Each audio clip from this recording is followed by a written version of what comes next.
Well, welcome to our Trailblazers webinar today. My name is Sheryl O'Connor. I'm the CEO and co-founder of Income Conductor, an award-winning retirement income planning technology that engages your clients in the planning process and delivers income certainty, not probability. Our Trailblazer series highlights the people in our industry who are forging new paths and developing new ways to achieve success while providing great outcomes for clients. We welcome your questions, so please type them into the Q&A box at any time during the webinar, and we'll try to get to them at the end. So it's my pleasure to welcome our Trailblazer today, Sheryl Moore, President and CEO of Moore Market Intelligence, which specializes in providing competitive intelligence tools to the insurance industry, particularly the life insurance and annuity markets. At the age of 29, Sheryl founded Wink, which provides competitive intelligence tools, including Wink's Annuity Specs and LifeSpecs tools, and Wink's Sales and Market Report and Index Intelligence Report. Sheryl is co-author of the Encyclopedia to Index Products, Annuity and Life, Why I Bought Fixed Annuities, and Why I Bought Indexed Annuities.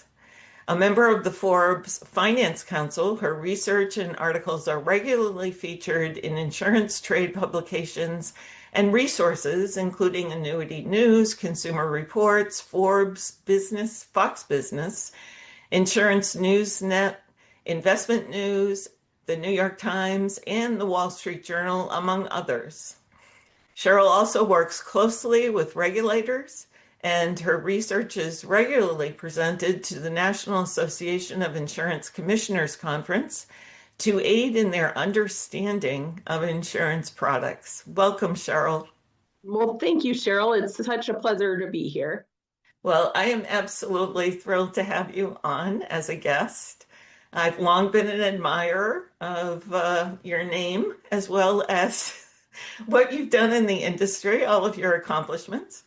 So can you share with our listeners today how you started in the industry and what led you to focus specifically on competitive analysis in the insurance and annuity marketplaces? Yeah, you bet. So I found myself to suddenly be a single mom of 3 babies in diapers when my police officer husband went to federal prison. And I lived in Des Moines, Iowa, which is the insurance capital of the U.S. So I figured that would be a stable career for me to get involved in. And I worked for a small insurance company that was very entrepreneurial. I rose through the ranks, starting as a telephone customer service person and ending up as a competitive intelligence and product development professional for the mutual holding company of 6 insurance companies. And so I loved my job. It was terrific. I actually never wanted to leave, but they changed their health plan. And my oldest child required surgeries almost annually. So I was forced to find another insurance job. And really, competitive intelligence was the only option for me, just because if I did anything similar, I'd take a huge step back in pay. So I went to work for another home office, and honestly, I wanted to stab my eyes out every day that I went to work. So it didn't last very long. I was looking for another opportunity, and then the company demutualized and decided that having competitive intelligence put their stockholders at risk. So wow. I was suddenly without a job. And I panicked, I think that there was a certain amount of desperation at that point, just because I needed health insurance and I needed to be able to put food on the table for the kids. So I did the only thing that I could think of after not finding another position like mine in the Des Moines area. And I started my own business, cashed out what was left of my 401k and bought HTML for dummies. And I got busy at my dining room table building this business. And you still had 3 kids in diapers. I did. And I'll be honest, in the early days of my business, it was spent juggling my kids as well as work, because when I first struck out on my own, I couldn't afford the daycare anymore. I'd say proudly, my first year, I made less than $50,000. And I was just able to pay the bills with that. So, but I can't complain. My business has had an average annual growth rate of 34% over the past 20 years. So things are going a lot differently than they were in 2005. Wow, that's an incredible story. I just can't imagine, being in that position and losing a job. It Mm-hmm, was mm-hmm. your bread and butter, and like you say, your family's health insurance. How did you cover that? I mean, starting a new company, you don't have those perks. No, at the time I met the poverty limits for the state of Iowa and I got daycare assistance for a short time, as well as, being on some other programs that helped out. I was also heavily involved in my church and they were able to help me out significantly. So really there was a lot of pressure on me, but I had a big support net to help me as well. Yeah. Well, it's great that those services were available because, that's what they're meant for, right? To get Mm-hmm. people over the rocky times and support them so that they can move on. But starting your own company at the age of 29, I mean, that takes a lot of guts, especially with the challenges you've had. So, you've faced a lot of personal and professional challenges. When you look back, what attributes did you have, as just did you have already, but also those that you had to develop along the way to Mm-hmm. actually, move forward and achieve the successes you have? Yeah, I'd say it was a combination of passion. I really love educating people about life insurance and annuities and how they work so that they can decide whether or not the products are right for them. Hmm. Perseverance, because there were times when I worked 3 days straight with no sleep. So it took a healthy dose of perseverance to keep going, even when I felt like I was running up against roadblocks. And then a dash of desperation, to be honest with you. Cheryl, I just couldn't think of how to support my kids with no child support being on my own. So I, I did a crazy thing and paid $50 to become a CEO before I was 30. And I'm very fortunate in that it's all worked out really well. In fact, I've never really had to worry about money since I started the business, just because my philosophy is that if you do the right thing, it will always come back to you. And it's worked for me. Wow. Well, so going back to that age 29, when you decided to start this business, what were your goals at that point? I mean, what was your vision? What did you want to create based on your experience and your passion for this market?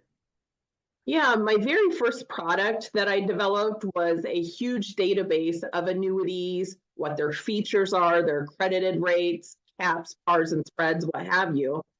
And that was our Annuity Specs database. And really, when I started developing that, I had in mind, what my experience had been in the home office with similar tools. Hmm. And I felt that I really could make a go of it if I had something that was different that could help insurance companies and their product management areas.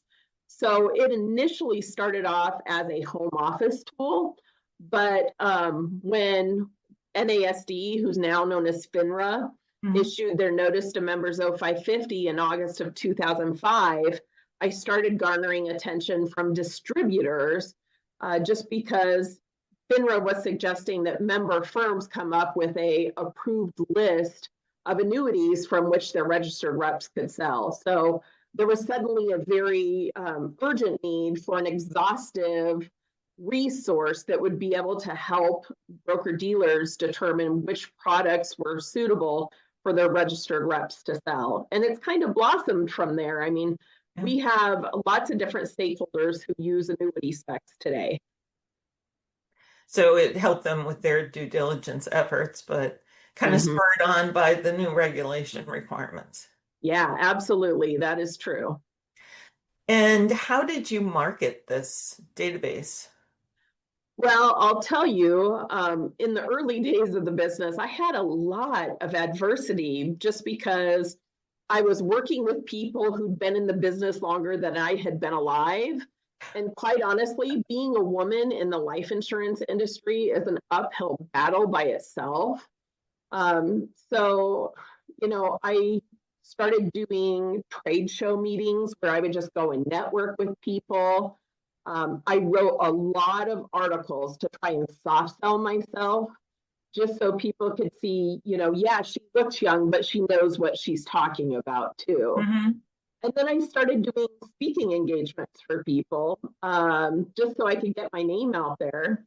And I also penned my first book along with a known celebrity in the annuity space. So those things all helped me to gain some relevance and to legitimize myself in this business. Hmm. And I would say that I wouldn't do it any other way. It took a long time, but I finally was able to break through with some relationships, and it has paid off.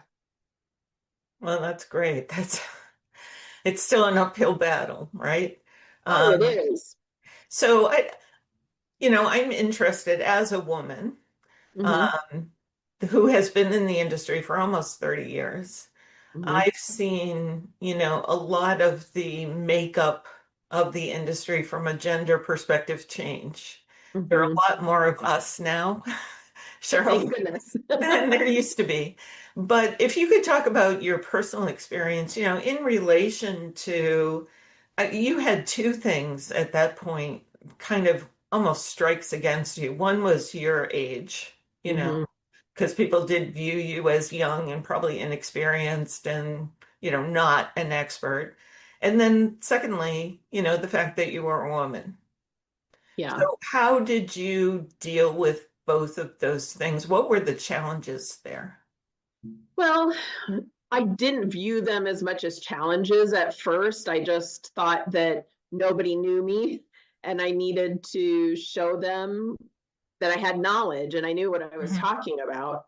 But I would speak at conferences and then get down from the podium, and agents would line up to speak with me. And sometimes they were only looking at what's below my chin rather than looking me in the eye. I had a bunch of them say, "Wow, you're so attractive." And I'm like, "Did you hear anything I said up there on that stage?" Yeah. I was young and I was naive, and it didn't occur to me that that was a challenge. I just looked at it as part of the steps of legitimizing myself. But um, I would say that the number one thing that helped me to overcome the adversity of being a woman in a man's world, and a young one at that, was just Mhm. the articles and speaking with people, because I know that communication is my top skill and I have a lot of confidence. So that really helped me to be able to create a bigger network and gain legitimacy in my business. Yeah, I think that having confidence in yourself is really key. Mm-hmm. And being able to communicate your expertise. I mean, a lot of people have the degrees, they might have the experience. If they can't get that across to their audience, Mm-hmm. um, they're never going to, be viewed as legitimate. Yeah. Well, I actually went back to school with the intents of becoming an attorney because I thought that if I had JD after my name, that there wouldn't be Yeah. so much speculation about my experience. But my son passed away 12 years ago this year, and that kind of put a dent in my plans. But I'm grateful for it because today I realize that I don't need the JD behind my name. I mean, I'm almost 50 now, Mhm. and I don't want to sound cocky, but a lot of people know who I am. And that has made the difference. And I attribute that to networking. I just really love meeting new friends, getting to know about what their hustle's like every day and Hmm. how I might interact with them. So that's been a huge, huge benefit for my business over the past 20 years. Wow. Yeah, networking is really key, I think, for anybody, but especially for women. Yeah, I agree Um, with and so in the invitation, as I was researching, of course, I've always been interested in what you're doing and impressed by everything you've overcome to get there. But we cited the business failure rates. There you. are a lot of young people, especially in our industry, starting out as new financial advisors, starting an advisory practice. And all of the research shows that, the top two reasons businesses fail are number one, they run out of capital. So the runway is just short and that's it. They got to close down. Or lack of market need. So maybe the idea they had or how they're administering their business is not, meeting the needs of the market. So how have you dealt with those two issues specifically as you were growing your businesses? Mm-hmm. Well, I'll tell you that when it came to my first product, that Annuity Specs database, I was confident there was a need because I used similar websites that claimed to provide the information that I needed in my job at the home office, and Hmm. they really came up short. I especially dealt with issues of timeliness and accuracy with those resources. Yeah. And I felt like that was something that I could have within my control to do a better job than these other firms were doing. And so that really motivated me once I was given my walking papers and escorted to the parking ramp. Um, you know, Initially I had a pity party, but then I was like, wait a minute, I remember complaining to my boss in the home office about what a terrible resource this was that I was having to use. And he said, well, if you think it's so bad, why don't you start something yourself? And I said, okay, maybe I will. And an idea was born. Yeah, absolutely it was. So, that really helped in the early days of my business, just thinking, you know, gosh, I don't have any business experience from an educational standpoint, Cheryl. I went to school to be an attorney, so I didn't know how to read a profit and loss statement or even how to budget for a new employee. So Mhm. um, I just tried not to lose faith and keep on trucking. So was at any point were you running out of money and thinking this isn't going to succeed? Well, I will tell you that every May was a challenge for me in the early years, just because my business is very cyclical. My Hmm. clients sign annual agreements, and I began coding at my dining room table in May, which was when I was let go as part of that demutualization. So May was always tough for me, and I remember thinking, "Gosh, I really want an employee. I'm tired of staying up all night and all day changing Yeah. rates on these annuities." And so I just lived by faith and I hired my first employee. And, the next May after I hired her, I was thinking, well, I'm going to be able to pay her, but not me for a while. But it all worked out. So, but, a few years later, I got to the point where I established a really great relationship with my bank and I got a line of credit that helped me with cash flow issues. And I've learned more about running a business. I was selected for the Goldman Sachs 10,000 Small Businesses program, which is the Wow. equivalent of getting a master's in 2 months' time. So that helped me tremendously. I would actually recommend that course for anyone who needs help running a business. Oh, excellent advice. Yeah, I've never heard of that before. So how long is that? 2 months? 2 months long. Yep. Yeah. And the interesting thing was that my first employee, who's today my president, had her first baby the day before I started the Goldman Sachs program. And on the day that I started it, one of my employees was forced to leave and she had to take care of her kids because of COVID. So, I'm understaffed, I'm stressed out. I don't even know what I'm getting into with this Goldman Sachs business. And I did spend a lot of days without sleep trying to pursue the certificate that I would get for passing that course.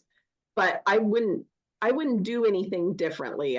I'm a Mhm. strong believer in the fact that the adversity that I go through makes me a better person and helps me to avoid adversity in the future if I can control it. Well, that's great. So here you are. You're often referred to as the annuity rock star and life insurance nerd. Mm-hmm. Um, and honestly, one of the top thought leaders in the industry when it comes to insurance and annuity. So we have a few minutes left. I'd like to um, encourage our attendees, if you have a question for Sheryl, to please type it into the Q&A and we'll address it. But while we're waiting for questions, can you share your thoughts on what you see? Obviously, you are looking at everything in the market. So, what do you think are the hottest products right now that are available to advisors, agents? Um, and what innovation do you see next coming over the horizon? Mm-hmm. Well, we had a very tough interest rate environment after the markets collapsed 08, 09. Hmm. And that changed in the fourth quarter of 2022 when the 10-year Treasury started coming back up, which is really a great barometer for checking rates on fixed and indexed annuities. So, the products that are the most popular since that higher interest rate period started are products with premium bonuses on them, which can help when you're replacing an annuity that maybe doesn't have very attractive rates that was issued during that time of low interest rates. And then we're seeing a lot of products with really lofty crediting rates or caps or spreads in the event of indexed annuities. And that's what I see in the top selling products right now, in addition to providing a very high income for the rest of one's life. Hmm. But the innovation that I'm seeing is really different than anything I've seen over the past 25 years. I mean, it's true innovation where I haven't seen other products with features like some of these that I am referencing. But, we're seeing innovation in income riders. Definitely a huge focus of innovation is in the indexes on which indexed annuities earn their interest. So, when I started my business, there was like 12 different indexes that were available on indexed annuities and indexed life. And today there's more than 175. So that has been a huge focus. And then we're seeing some uh, insurance companies develop annuities that are indexed and guarantee their rates for the entire surrender charge period. And Yeah. that's been very popular. There's kind of a methodology in the independent agent distribution where insurance companies frequently reduce their rates in years 2+ of the contract. And so those products that are guaranteeing their rates for the entire surrender charge period are becoming very popular. So you saw a lot of turnover of, 1035 exchanges of annuities. I think last year I read that the annuity sale had surpassed all prior years. Yeah, it really has been a fantastic time to be offering annuities. Sales in 2024 were like 427 billion or something like that. Hmm. So um, that's certainly the highest I've seen annuity sales since I've been in the business. And I'm just excited because, the number one fear of Americans is running out of money in retirement. And here annuities are strongly positioned to help people with that fear. Yeah, we work with all sorts of financial advisors who focus on, planning and implementing retirement income plans for their clients. And the vast majority of them do use a combination of annuities, investment products, Mm-hmm. and even, some creative life insurance products if it makes sense for the clients. Mm-hmm. Um, So we do have a question. Well, it's not a question. Tim Schultz says, I don't have a question, but I loved your book and am a big FIA person now. Great life story. Oh, that's wonderful. Thank you so much. I appreciate that. And it's great to hear that the book has made a difference. I love hearing those stories. So is the book, I have not looked at your books, I'm sorry to say, I certainly will, but are they written for neophytes or for experts, financial professionals? Who's Well, the target audience there? the target audience is prospects, consumers who are maybe Okay. curious about annuities. But I would say, they're also good for people who are already in the business and maybe just want to learn a little something extra. And I have to be honest, there are people who want to know a little bit more about me. And that book does talk a lot about the adversities that I've gone through in my life and my business. And I try to make it a funny, lighthearted book because you're going over something that's so technical when Yeah. it comes to the annuity product. So I'm very pleased with how the book sales have gone, but I love hearing from people what a difference it has made for them. Yeah, and I think the attractive rates have made some financial professionals who probably avoided annuities in the past kind of Yeah. take a look at those again. Hmm. So do you do a lot of training? Because there are some folks out there that may have been on the investment side of the industry for many years, but annuities are fairly new to them.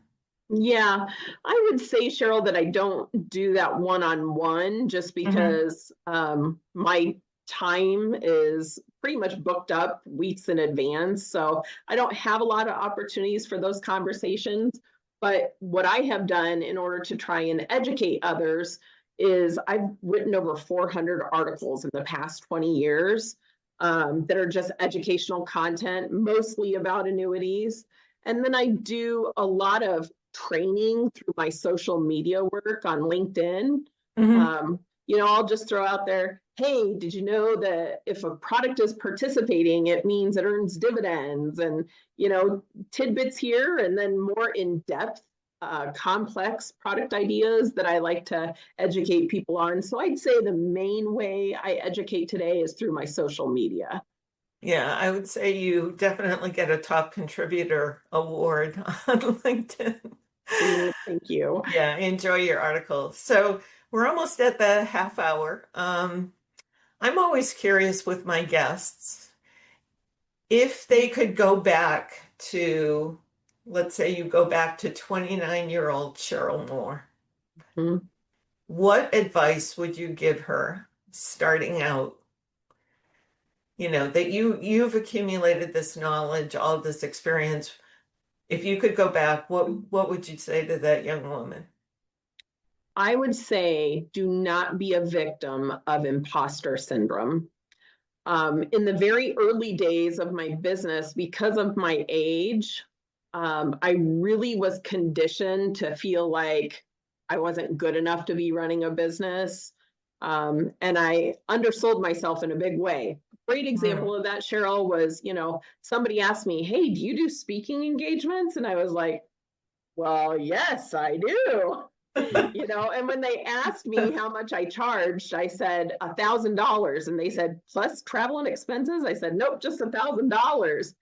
And the last speaking engagement that I did, I was paid $10,000 plus travel and expenses. So I would say that I learned by accident and constantly pushing the envelope a little bit, just because I didn't think I was worthy of Hmm. commanding that kind of money. And now that I've been doing this for so long, I'm just like, wow, how much revenue did I miss out on by thinking I wasn't good enough to go on stage and ask somebody for that much money for a speaking engagement or whatever. It really was toxic to my business in a lot of different ways. But fortunately, I've had some great female mentors in this business, Hmm. yourself included.